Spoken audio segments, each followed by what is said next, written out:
छोरो 2 वर्ष विदेश बसेर आएको छ। यसरी घरमा आउँदाखेरि त हजुर खुसी पो हुनुपर्ने हो त।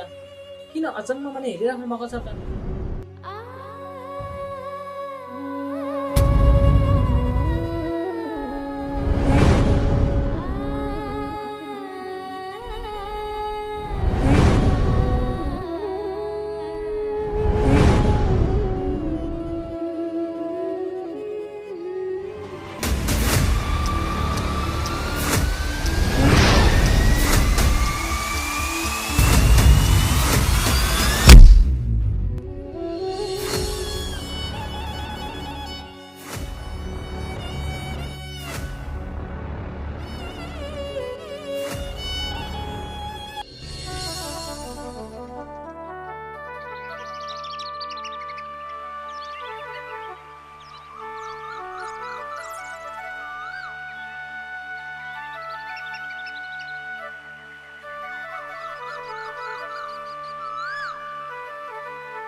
केराको बोक्रा देखिनस्? फेरि गएर त भित्र आउँछ नि त। यता कुनातिर गएर पडार्छन्। यो केराको बोक्रा भएपछि त पहिले फेल्न पर्छ नि उता। कि यो बुढी आएर लडेर मरोस् भनेर यहाँ राखेकी होस्। यस्तो पाप पनि नसोच्नुहोस् न आमा। म भर्खर त यताबाट बढाल्दै आइरहेको थिएँ। फेरि हजुर भित्रबाट आइहाल्नुहुन्छ भने मलाई पनि थाहा थिएन नि। अझ थाहा छैन भन्छस्? पक्कै पनि तैँले मलाई यो केराको बोक्रामा लडेर मरोस् भनेर तैँले जाल बिछाकी होस्। त गतिले भइदिएको भए भित्रबाट बढार्दै बाहिर आउँछन्। त कुनातिर पसेर बढार्छन्। तेरो आँखा गिद्दाले लगाएको थियो यहाँ केराको बोक्रा हेर्न सकिनुहोस् पहिल्यै। जन्मिँदा नि उल्टो जन्मेको थिइस् कि क्या हो? उल्टो उल्टो काम गर्छस् त सधैँभरि। मेरो दिमाग पनि कति खानु सक्दो रहेछस्। तेरो यो हरकतले मेरो दिमागले काम गर्न छोडिसक्यो। तैँले आज मलाई मार्ने जाल बिछाकी होलिस्। आज म होइन त चाहिँ मर्छस् यो घरबाट। त चाहिँ तेरो अझ नमरी छोड्दिन।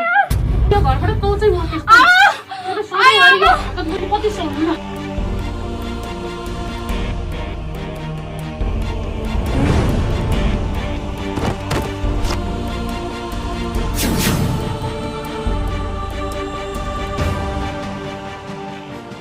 तपाईँले मलाई कति दुःख दिनुहुन्छ आमा? कति कति यातना दिनुहुन्छ?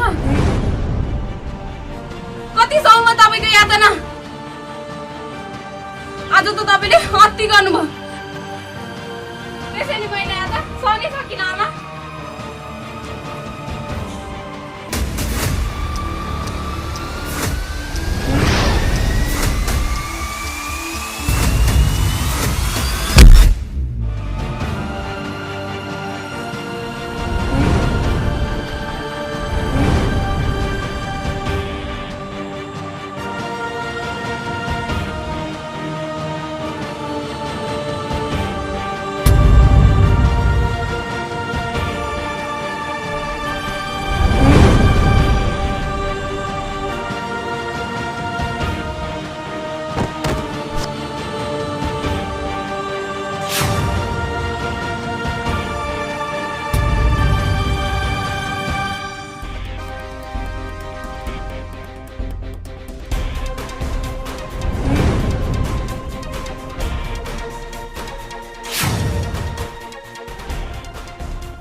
भाउजूले हान्नु भयो कि क्या हो? नत्तमी हुनुहुन्छ त भाउजू त। हेर्न छोरी, मसँग मुखै लागि अलिकति अत्ताउँछु भनेर कोदालोले प्याक्क हानेको बङ्गै लागेछ। हेर्न धेरै नै चोट लागेछ क्या हो?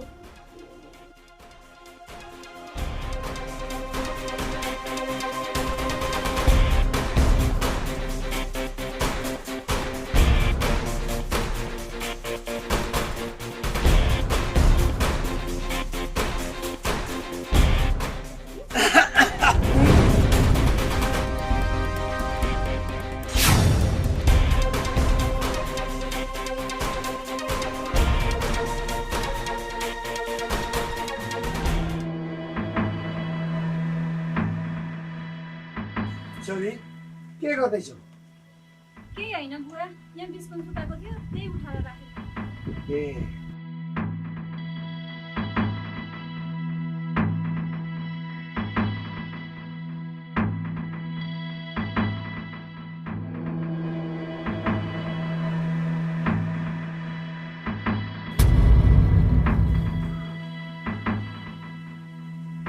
ए बुढी खाना पाक्यो? पाकिकन हामीले त अघि नै खाइसक्यो। तपाईँ आउन ढिला गर्नुभयो। अनि बुहारी खोइ त? बुहारी खोइ हामी बिहान उठ्दाखेरि ओछानमा थिइन। कोही होला नि दाउरा घाँस गर्न। अनि बुवा, हजुरको ओडाको काम सक्यो त? सकेको छैन छोरी, सकेको छैन। दिनभरि लाग्छ। म त खाना खानु मात्रै आएको, फेरि म जान्छु। ए छोरी, त्यहाँ त बुवालाई हतार छ अरे। खाना पस्किदिहाल। ल छोरी खाना पस्का छिटो। ल गइहाल्नुहोस्। ल ल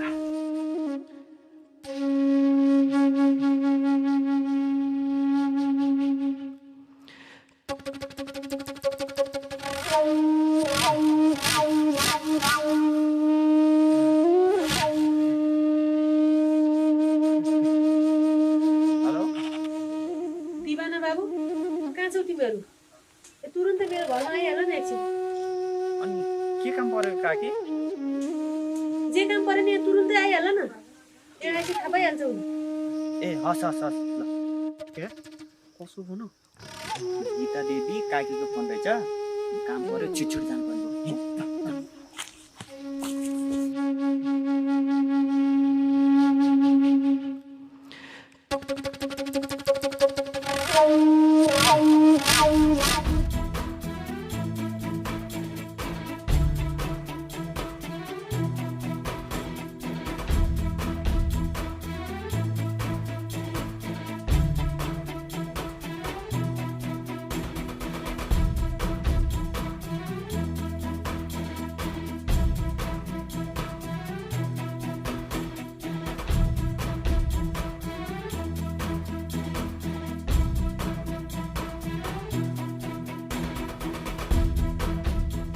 काकी हतार बोलाउनु भयो त, के काम पर्यो र? आज अन्जानमा मेरो हातबाट बुहारीको हत्या हो। पहिला राम्रो नराम्रो काम जे भए पनि तिमीहरूलाई नै बोलाउनु गरेको थिएँ। अहिले पनि तिमीहरूलाई नै सम्झेछु। त्यो बुहारीको लासलाई ठेगान लैजाउँ न तिमीहरूले। काकी, पहिले चाहिँ तपाईँले हामीलाई साधारण कामहरू अराउनु हुन्थ्यो, त्यो हामीले गर्थ्यौँ, त्यो मैले माने। तर आज तपाईँले आफ्नै बुहारीको हत्या गर्नुभएको छ। मानव यदि हामीले उनको लास लगेर हामीले गाडो लाग्यो, तर पछाडि इन्भेस्टिगेसन गर्नु लाग्यो अनि हामीले गाडेको भन्ने कुरा थाहा भए पछाडि त हामीले त गाह्रो हुन्छ। त्यसैले हामीबाट यस्तो पाप काम हुन सक्दैन काकी। अहिलेको जमानामा यो पाप र धर्मको कुरा नगर के, पाप लाग्यो नि मलाई नै लाग्छ। मेरो हातबाट हत्या भएको हो क्यारे। तिमीहरूले यति काम गरिदियौ भने तिमीहरूले भने जति पैसा दिन्छु। बरु कति चाहिन्छ भन न, तिमीहरूको भविष्य बन्छ।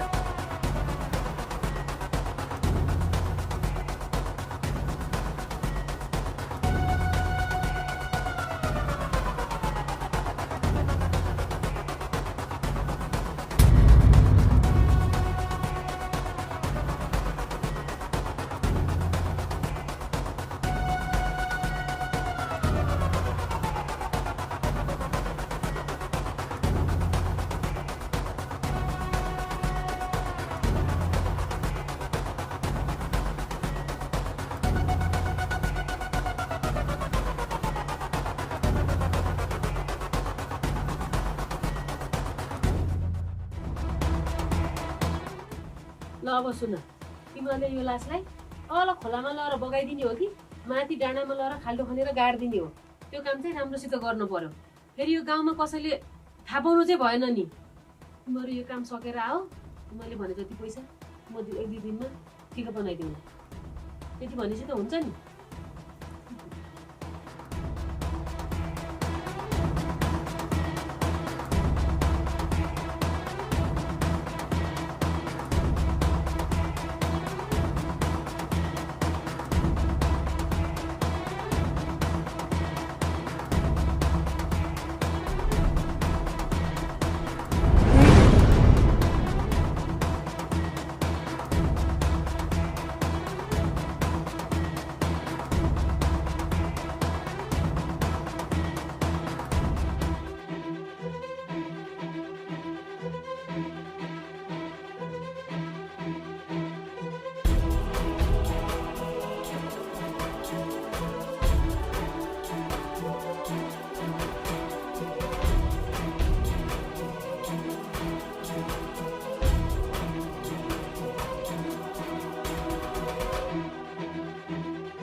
होइन हजुरहरूले यति ठुलो बोरा बोकेर कहाँ लानु लगाउनुभएको कहाँ लग्न लानु र घरमा धेरै फोहोर थुपेर बसेको थियो एक्लै उठाउन गाह्रो भयो त्यही भएर मैले त दिवानालाई बोलाएर यसो माथि डाँडासम्म फोहोर फाल्न जान लाग्यो नि यो फोलाई डाँडामा लगेर किन फाल्नु पर्यो त यतै त्यो खोल्सातिर फाल्नु भयो भने हुन त हुन्थ्यो नि यता नजिक फाल्यो भने गनाउँला बरु टाढै लगेर फाल्दैছি आनन्दै हुन्छ भाइको सोच पनि ठिकै हो राम्रै हो बिचराहरूलाई यत्रो फोहोर बोकेर गाह्रो भइरहेको होला जाउँ हामी किचन जाउँ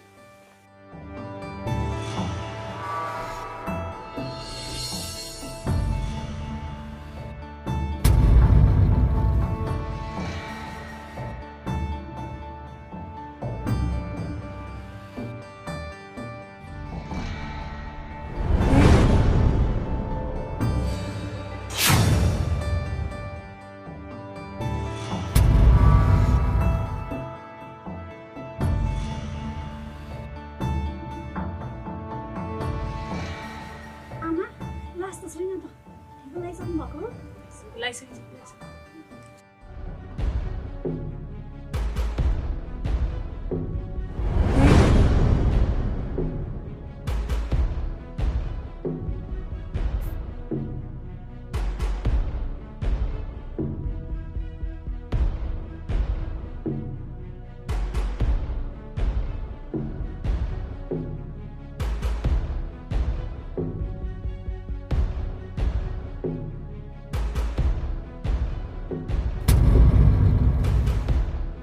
ए बुढी अनि अघि बोरामा राखेको बिसिन खोइ त देख्दिन त कहाँ गयो तपाईँको पनि दिनभरि फुर्सद छैन भन्नुभयो सुनिलले दिवान आएका थिए मिलमा पिनेर लिएर आऊ भनेर पठाइदिए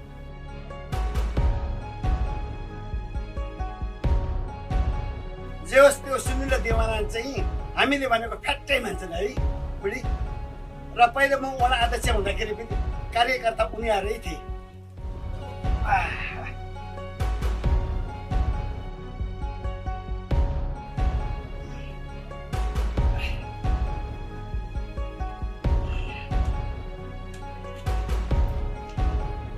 ल बुढी म चाहिँ जान्छु है त होइन खाना खान पाएको छैन हात चिसै छ एकछिन बसेर जानु न किन हतार के गर्नु बुढी वडाको काम साह्रै बिजी छ दिनभरि लाग्छ म त हैरान भएँ त्यही गयो भनेर खाना खानु मात्रै आएको म गइहाल्छु है ल बस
आमा ढोक्कले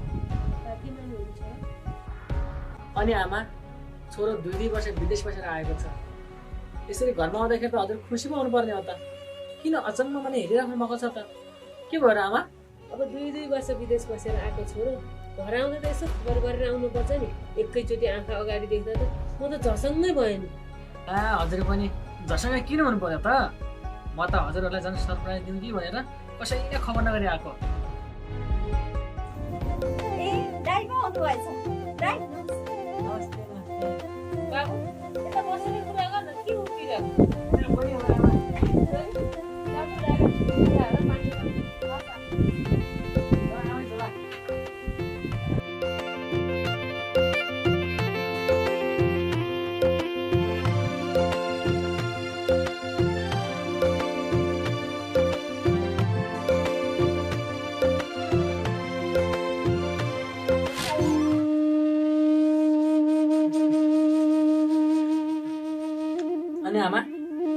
बुवा कता हुनुहुन्छ त? दादा बिहानै एउटाको कामले जानुभएको छ। ए अनि गौरीकै आमा ए बुहारी बुहारी त दाइ भाउजू त घाँस दाउरा गर्न जङ्गलतिर जानुभएको छ होला। बिहानदेखि जानुभएको अहिलेसम्म आउनु भएको छैन। ए बिहानै गएको मान्छे त अहिलेसम्म आउनु पर्ने, घाम पनि डुम्लाइसक्यो। त्यही त छोरा, त्यो बुहारीको पुरै नगर कि बिहान सबेरै उठेर गयो भने एकैचोटि साँझमा घर आउँथे। अब बाहिर यसो गाई गुई हल्ला सुनेको थिएँ, ओसँग मोबाइलमा गफ गरेर बसेँ अरे काममा गएको ठाउँमा पनि। मलाई अरूले सुनाउँछन् नि, अब तँ पो बाहिर जाइस्, केही थाहा छैन। अब घर आइस् बिस्तारै त्यसको बारेमा थाहा पाउलास्। हो दाइ, भाउजूको चालो मलाई नि असल ठिक छ। ठिकै छ, अब त्यो आएपछि बुझ्नु न सबै कुरा। थाकेर आएको छस् हिँड अहिले भित्र। यो झोलासँग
लक्ष्य यति भएपछि खाडल पुग्यो। छिटो छिटो अब गाडी हालौँ यार, मात्र फेरि कोही मान्छे देख्यो भने त हामीलाई गाह्रो पो हुन्छ त। ल गाडी हाल्नु।